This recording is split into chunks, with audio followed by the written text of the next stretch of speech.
오늘은 역사적으로 굉장히 중요한 날입니다. 방금 전 속보가 떴는데요. 결국에는 최혜병 특검법이 국회 재투표에서 부결됐습니다.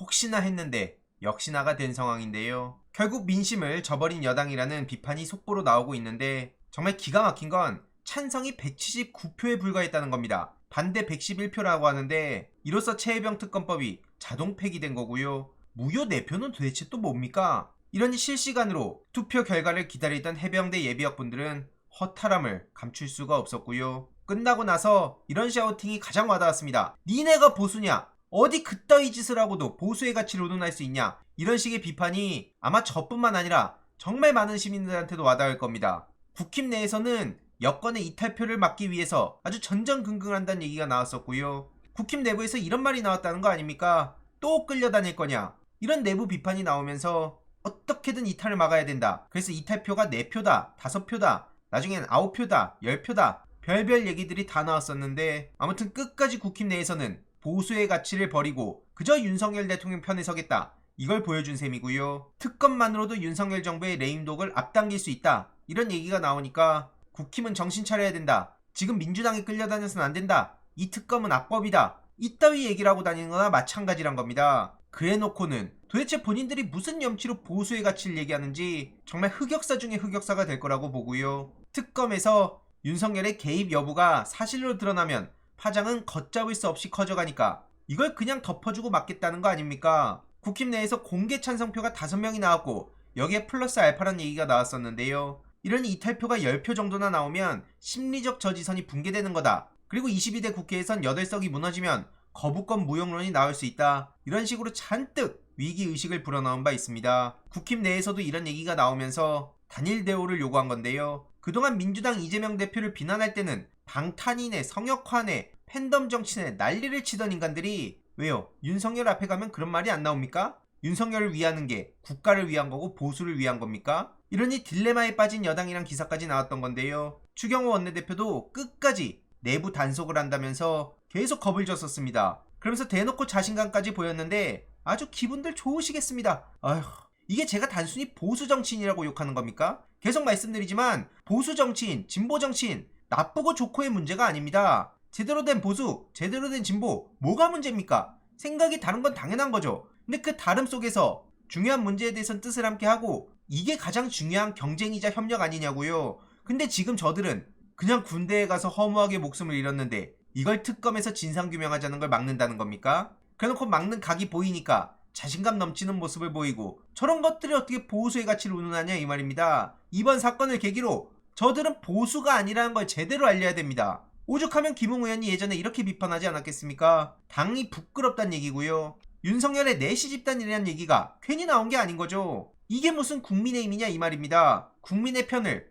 들고 나서 국민의힘 타령을 하든 보수의 힘 타령을 하든 뭘 하든 해야지 지금 저거 하는 꼬라지들은 그냥 윤석열의 내시 역할이나 한다는 김웅 의원의 팩폭 뭐라고 반박할 수 있겠습니까? 심지어 해병대 예비역 연대 회장도 국힘 당원이라는 거 아닙니까? 그래서 당 게시판에 보수의 존립 가치를 훼손하는 일이다 이렇게까지 강하게 비판을 하면서 제발 최혜병이 구천을 떠돌지 말게 해달라, 제발 편안하게 눈을 감게 해달라 이런 요구를 한 건데도 이걸 대놓고 못 본 척한 겁니다. 그래놓고는 이탈표가 이게 생겨가지고 윤석열 리스크로 이어질 수 있으니까 국힘 정치인들 정신 차려라 이따위 소리를 내부 단속이네 자신감이네라고 포장하는 것 자체가 저들이 뭘 위해서 정치를 하는지를 그대로 보여준다는 겁니다. 특히나 이런 기회주의자들 우리가 절대로 잊어서 안 되는데요. 하태경 씨는 대놓고 최혜병 특검을 반대하고 진상규명에는 국정조사가 더 효과적이라면서 또 시간 끌 명분이나 만들고 조정훈 씨 같은 인간도 경로할 수도 미소 지을 수도 있다 이런 식으로 본질을 본인이 흐리면서 되도 않는 언플이 나오고 있고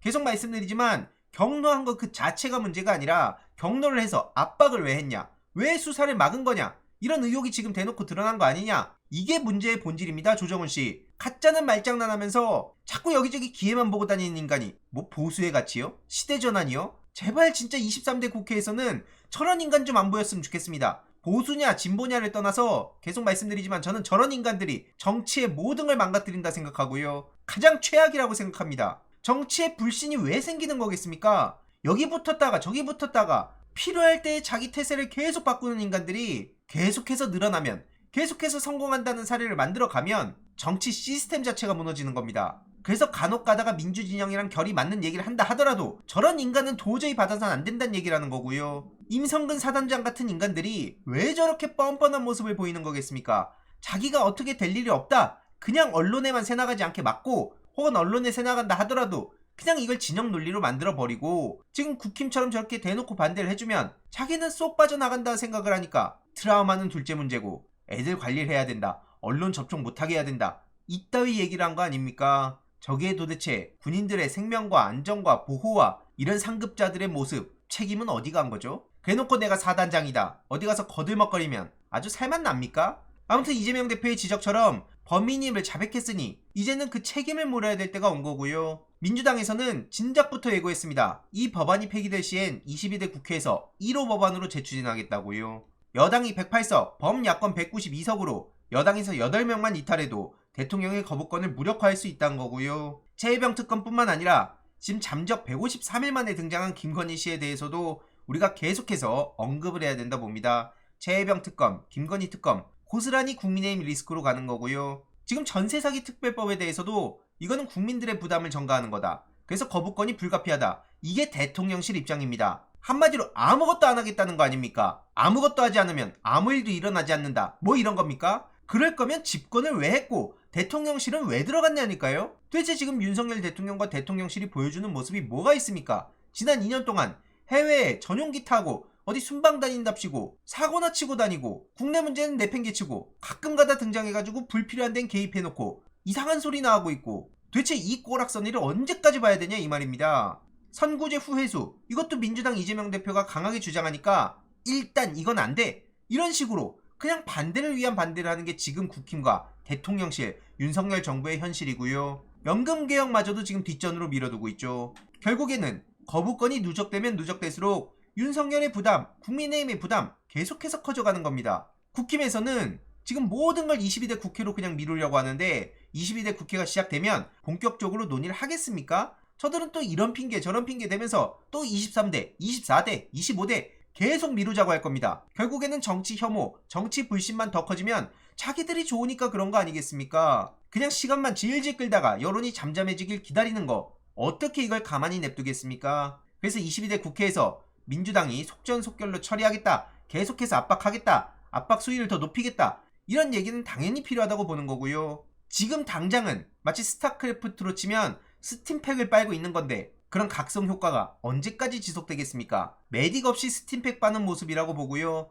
단기적으로 각성을 한다 하더라도 나중에는 아예 답이 없어질 겁니다. 결국 여당에서 이렇게 시간 끌기라고 대통령은 공수처장, 그리고 검찰에 자기 사람들 다 채워넣고 어떻게든 통제하려고 하지만 택도 없는 소리입니다. 심지어 연금개혁안에 대해서 이재명 대표님이 크게 내준 걸 거부권 정국을 유도한다, 또 이런 식으로 보도하는 언론이 있는데요. 아니, 민주당이 다 양보하겠다, 연금개혁은 그만큼 중요한 문제고 특히 미래세대의 부담을 줄이는 게 최우선이기 때문에 통 큰 양보를 한 겁니다. 그래서 보험료율 13%, 소득대체율 44%, 이걸 수용하겠다고 한 건데, 이걸 마치 무슨 정치적 계산으로 해석하는 건 뭡니까? 조선일보에서 오죽하면 국힘을 비판했겠습니까? 결국 민주당이 이걸 처리해내면 수권 자격을 입증할 것이다, 이런 얘기까지 나온 건데요. 지금 국힘이 민주당 정략이라면서 반발하는 걸 조선일보도 참을 수 없다, 이런 얘기입니다. 그럼 국힘은 다른 특검법들은 반대한다 하더라도 연금개혁법은 찬성하면 되는 거 아니냐? 오죽하면 조선일보가 이렇게 비판을 했고요.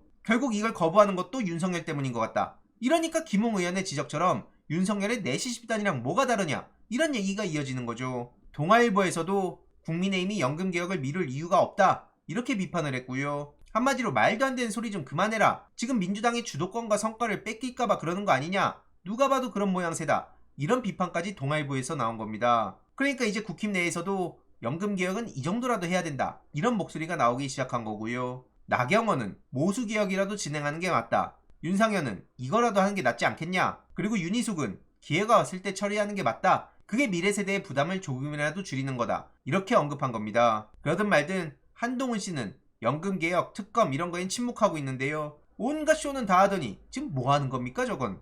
아무튼 언론에서는 윤석열 앞세운 연금개혁으로 기습, 헛질린 여당 수비 바쁘다, 이런 식으로 보도하고 있는데, 계속 말씀드리지만 이게 무슨 정략적인 기술을 건 게 아니라 이재명 대표님과 민주당은 미래세대의 부담이 계속해서 늘어나니까 이 문제를 지금이라도 빠르게 손을 보자, 그렇게 점차 하나씩 해결해 가자, 이런 취지입니다. 결국 문제는 여기서 또 선을 그은 국힘이 리스크를 그대로 또 떠안게 된 거고요. 나중에 가서 말장난할 게 100% 뻔한데 그때를 방지하기 위해 기록하고 박제하고 주위에 하나하나 알려둘 필요가 있다고 봅니다.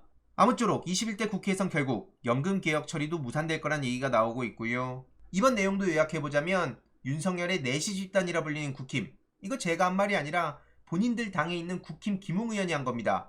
왜 내시 집단이란 얘기를 듣는지, 이걸 듣고도 전혀 부끄러움도 없고 치욕스럽지도 않은지 묻고 싶고요. 저런 식으로 그냥 죄다 거부권을 남발할 거면 도대체 대통령은 왜 했고, 대통령실은 왜 들어갔고, 정부의 내각은 또 왜 들어갔고, 국힘 정치인 도대체 본인들은 왜 정치를 한다는 겁니까? 하여튼 저들은 앞으로 이제 보수의 가치라는 말을 할 자격조차 없다고 보는 거고요. 이후로 어떤 일들이 벌어지는지 계속해서 요약해서 전해드리도록 하겠습니다. 이번 내용도 유익했다면 구독, 좋아요, 알림 설정, 멤버십 가입 정말 큰 힘이 된다는 점 말씀드리고 싶습니다. 주위에 널리 공유 부탁드립니다.